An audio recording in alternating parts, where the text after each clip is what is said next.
When the past is remembered, it is part of the present, not the past.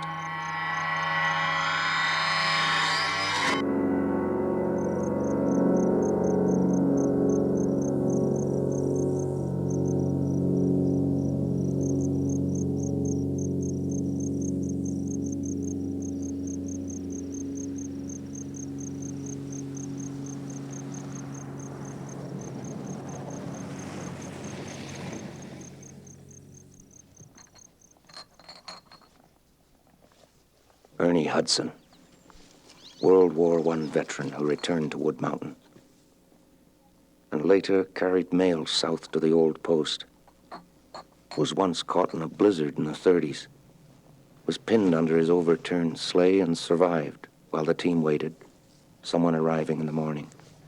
In my boyhood, he was Prorok, old biblical prophet, gathering beer bottles on crutches, always walking the south road while I stuck to the north and west roads. Ernie was 80 when he crumpled with his first stroke, and I sold the Regina Leader Post for him Friday mail nights in Hoy's place, till he returned from the hospital, something inside him changing once again. A year later, he was baptized, and I was grateful to be his 14-year-old godfather.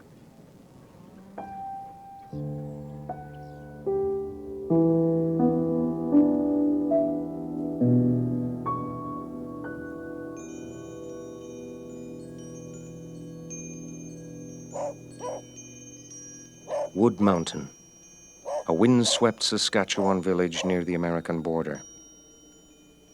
Sitting Bull's Canadian refuge after smashing Custer's army at Little Bighorn.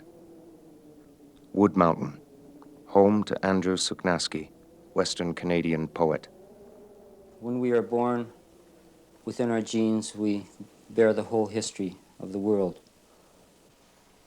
We bear the whole history of, a particular culture, a background that we grow out of. If I had to talk about myself, I would say, all the things that are Wood Mountain are the multicultural backgrounds, the Indian heritage here, the Métis, the different ethnic groups here, Romanians, Serbians, Ukrainians, the English people, Dutch, whoever lives here.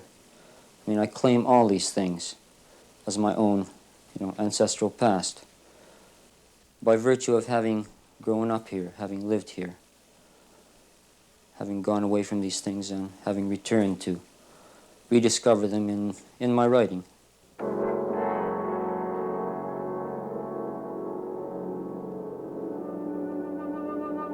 When I started to come home here, I would hear people telling stories. And what haunted me most was the silences, in between the lines you'd hear. And people talk of realities like this is the first reality that I knew. This wind along the eaves, this wind along the grass, was the first thing I knew. It's the thing that I learned about later, the other realities, like, that people went mad listening to this wind in the prairies. People who spent very lonely lives in places like this, The wife spending many of her hours in a house like this, while the man was working somewhere else. Or maybe the man was away at times, working somewhere else in the winter on the prairies. My dad homesteaded here. Homesteaded here in 1914. And this is his second house that he built. The first house was a hole in the ground, actually slightly over the hill there. And he had a bit of a roof on it. And I was born somewhere in this room. I think my mother and father had a bed over there beside the wall. And this spot right here, there used to be a bed here. That's where I think I was sleeping the night before my mother and I and my sister, my youngest sister, we left, walking over these hills, over a stubble field here. There was a heater here. And, of course, the pipes. And in the evenings, my mother used to slide one of the lids aside slightly so there'd be more draft and the fire would burn better. There used to be arcs of light sort of laughing across the ceiling, sort of my first light show. When I was growing up, like most kids, they listened to Mother Goose. They listened to so many stories that come from England. My children's stories were old Slavic stories that my mother had heard from her mother, who heard them from her grandmother, who maybe heard them from her grandmother. And these were the stories that were told to me when I was a boy. They were told in Ukrainian. Also, my mom probably told me the Bible about 4 or 5 times over before I left home.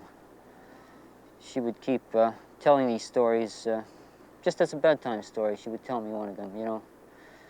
She'd say something like, Як пророки прийшли до Єгипту, when the prophets came to Egypt, and then she would go into another Bible story, or it'd be the children's story for me, because there was nothing else. She couldn't read English, you know, so what else could she tell me, except what she knew from the old world. І коли він війшов до хати, він не знав, що подумати. Дивиться, а його брат і його жінка обидвоє лежать на ліжку неживими. My grandfather Domich dreamed that 3 coffins floated through the door of his brother's house. Плаче і рученятами. So he rode to the next village to investigate Тепер він дивиться, and found his brother, his sister-in-law, and their servant girl dead of cholera. The baby, still alive, was sucking at its mother's breast.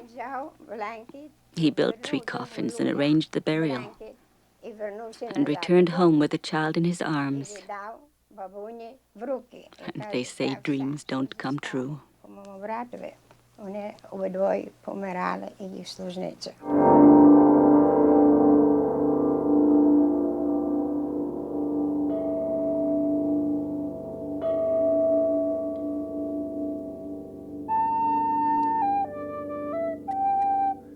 When you're 6 years old, an immigrant son in the world of Wood Mountain, you move through a powerful landscape marked with strong characters born of survival.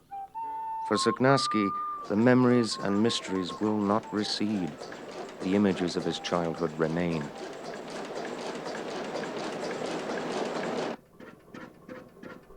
Three elevators on the edge of Wood Mountain Village, and John Saparlo's the last one, bisecting the north-south road allowance. And I remember Mother's biblical story about 3 men, one on the edge, and how he ascended darkness and was saved. I remember the 3 hungry frosh-hog boys, and how we picked beer bottles around the elevator, and how the rare green beer bottle was something to treasure.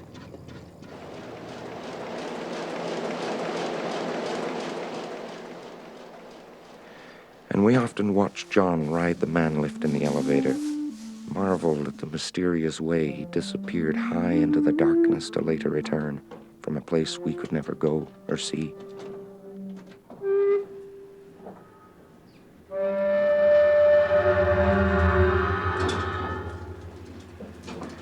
And sometimes we waited and saw him return, his clothes, face, and eyes covered with a delicate fine dust, unlike anything we knew, except for that on the wings of a moth I once shook from a green Pilsner bottle. Well, I've read Andy's poems, and well, as far as I'm concerned, I think they're good. I don't see anything wrong with them, and a lot of them say that half of the stuff isn't true, which I don't believe. I know for a fact that I'd say 90% of the stuff in there is true. And naturally, you've got to add a little bit just to make it a little good. And the tragedy of Suknaski, in some ways, was he sacrificed his own personal life for his poetry, you know. Here he is, 37 years of age, unmarried. He's had 2 or 3 love affairs. One girl he followed all the way to Australia, you know. In love with this 22-year-old girl, I forget her name. For about 2 years, he followed her all the way around the world. Dublin, London, Rome, ultimately Sydney, Australia. Yeah, I knew he'd been there. But he is more in love with his poetry and with this area I think, than he can give to one individual.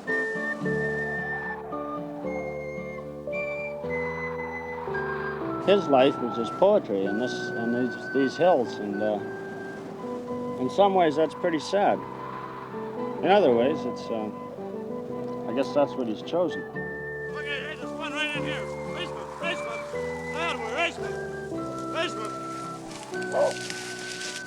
Attaboy, it comes. Pitchman. He's right in here.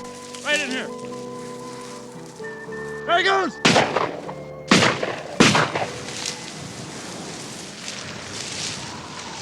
You talk to mother.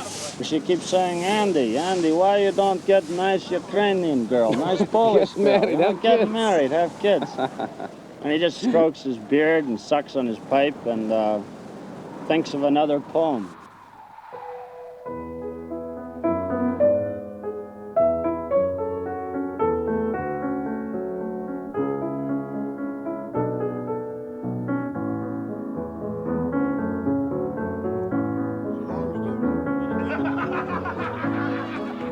Suknaski's day in Wood Mountain often ends in the bar of the Trail's End Hotel.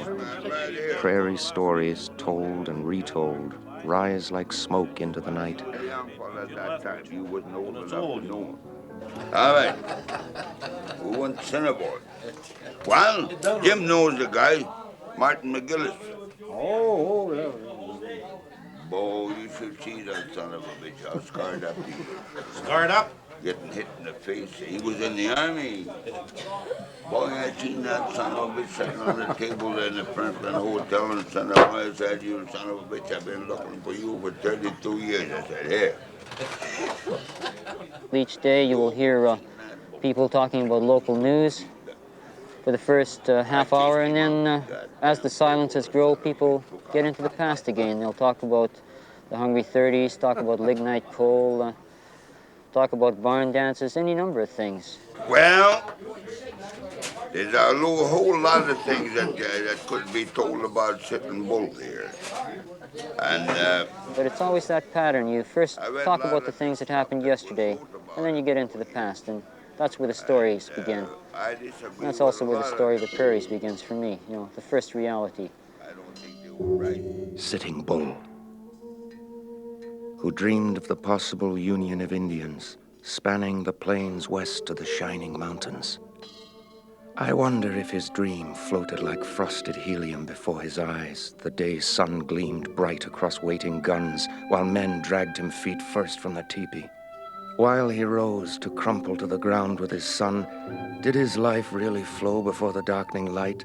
His years in these southern hills, older than the meaning of name, and the gods I will never know, or the lying faces of men who betrayed him, giving him an ultimatum: starve or surrender to the enemy. Maybe Stuart Grant or one of them guys. How many was there? So it was 6,000. All the way from where to where? How much? All the way from 6 Mile Creek to 3 Mile Butte here. Wilder than hell or not? This is wild as jackrabbit. And they were causing unrest around here or what?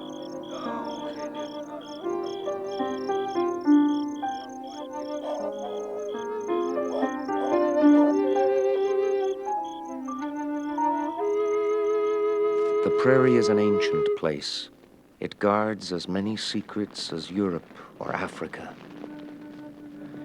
Many white men thought the prairie began its history only when they arrived.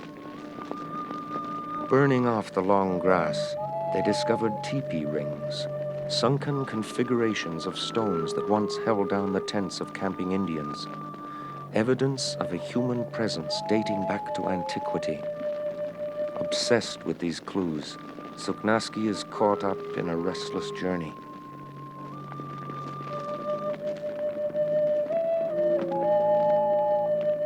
And I try to imagine those who passed here so long ago, possibly becoming this dust I breathe. Try to imagine how prairie could once become a brown sea, following a sound greater than thunder, a sea shaking the earth beneath an Indian's feet, and how his daily breath became a prayer shaping all thought toward food for a family, But that time has passed. The marks of those who saw it few and seldom found, except by the rare eye spotting a stone here and a stone there, following a hunch and using imagination and the good sense of one's feet till the circle is completed. Till all 3 circles where the teepees once stood were discovered.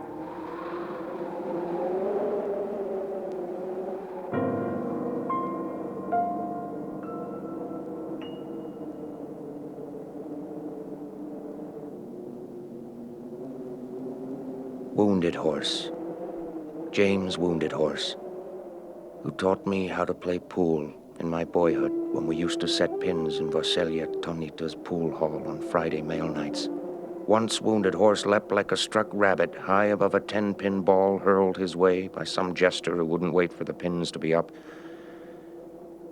I still remember how fear crossed his eyes and moved me, the way his metal marker now mirroring the sun casts my thoughts to Sitting Bull and a dream where the lives of these people begin, where something in my life seems rooted here. Leaving the graveyard, I recall Seizing Bear's words, "If you truly believe you live or die in a day, then so do I." Then something inside me whispers, whoever listened to the dreamer or a poet?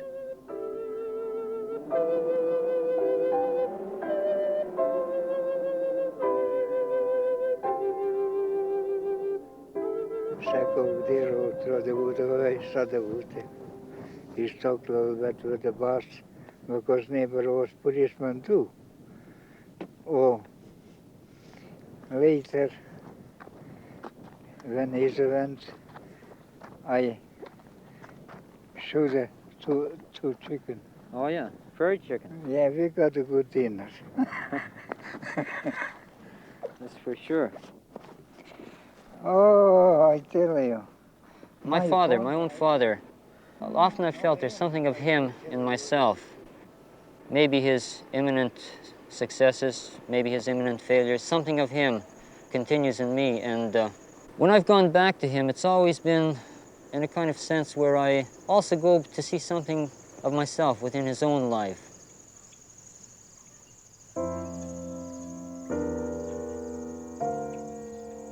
The day I walked fearless between horses' trembling feet, my father watching with hands frozen to a pitchfork, is clearer in my memory than the day he and mother parted, she leading the children through the fall stubble to Wood Mountain. In the following years, all I knew of father was the lonely, spooked man whom I met each autumn in the back alley behind Kester's store, while winter descended from the mountains. It seems he always came during the first storm and tied his team to the telephone pole, their manes and nostrils frosted. He always pulled a side of pork from the hay in the wagon and placed it on my sleigh. Parting, we never found the words, simply glanced at one another's eyes and turned, something corroding the love in my heart, until I left Wood Mountain one Sunday afternoon, running away to the mountains for what I thought would be forever, until another spring I returned to see father 11 years later.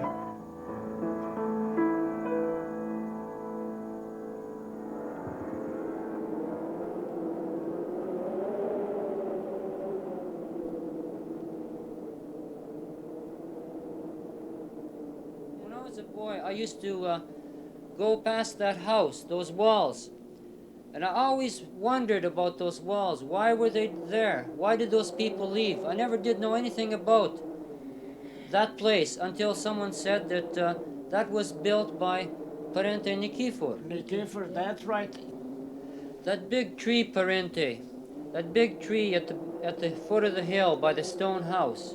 Do you think Parente planted that tree? Oh, yes, possible. It's for sure, yes.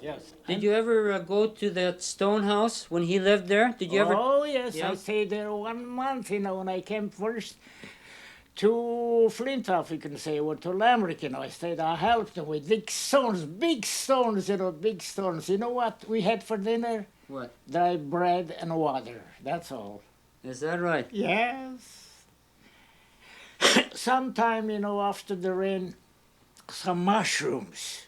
Around the house? Yes, on a prairie, on a stubble. We picked him. I picked him and boiled him. Then I went to neighbor for some garlic, some bread too, to Mr. Tudor Stephen. And they gave us the garlic, they gave us the bread, Oh, he was living, just bread and water. Parente Ancescu, 89, retired Romanian priest of Wood Mountain. Didn't have nothing, Yeah. A small stove, how do you call it, Mom, that stove, heater, Little heater. Just a little heater, no cook stove. He didn't have no bed, just on the floor, on the ground there. Yeah. Parente, I've listened to the old men and women who gave their best years to change these hills into home and enough to keep their young. Heard those who've listened to the stories over and over again, and yet so little drifts from their memory into light. Still, Parente, you seem only a myth and ghost now. A ghost still secretly measuring with a string a best friend's shadow behind his back. This string binding me to all these mysterious things I take with me to the new land to bury in the wall of a house. A fortress I will build of stone to shelter the spirit, something that will stand indomitable forever. Like my grandfather, a ghost leaning into wind, walking home from the stony fields of his youth. Ah, Parente, we poets are such dreamers. Forgive me for this fantasy. You were a simple man.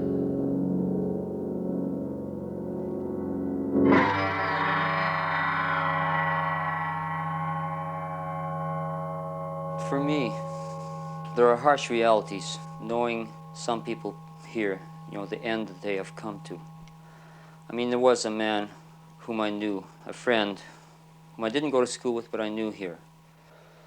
This man married a girl here, and he went to another town, and he was a grain elevator agent.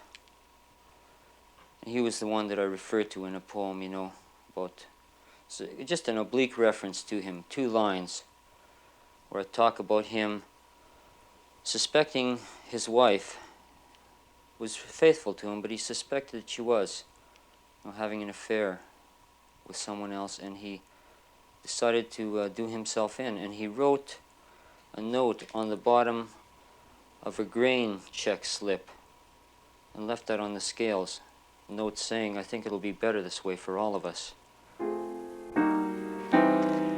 But I think it has something to do with the loneliness of the place people inhabit, their own private space, also the whole prairie itself. Maybe somehow, they transpose that whole reality onto their being and somehow don't come to terms with it.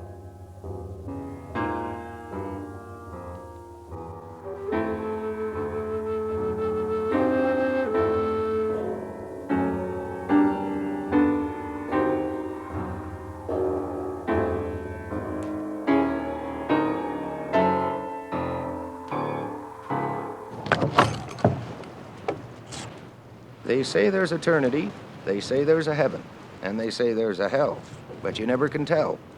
And if you should go by in that old black hack, I'll kiss your ass if you ever come back.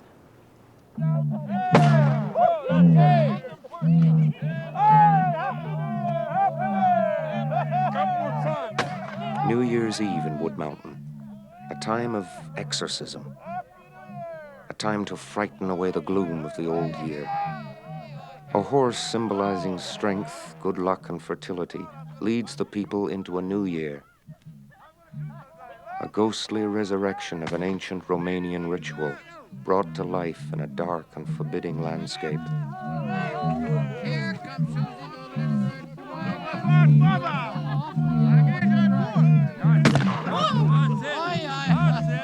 This is something we brought from Romania. This is when Emperor Trajan He came 100 after death of Christ to Dacia, and they go with the plow or 2 oxen, and they say, ha ho ho, capisce fras, stats patince nemanats, penagaboy velaterats, sic cuvante nestupatats, my minas, hey who. The buhai is a thing that was introduced to Romania from Rome, actually. It was Emperor Trajan who brought it to Romania originally. And when I hear about it from someone like Lisa Parlow or Reverend Don Sesko, there's a magic about it, there's an aura about it, because it's something very old. Can I have your silence for Oleacă de minut here? Cu anul nou, cu meri, cu peri, cu toamna bogată de Dumnezeu lăsată. La mulți ani să trăiești! La mulți ani, Iori!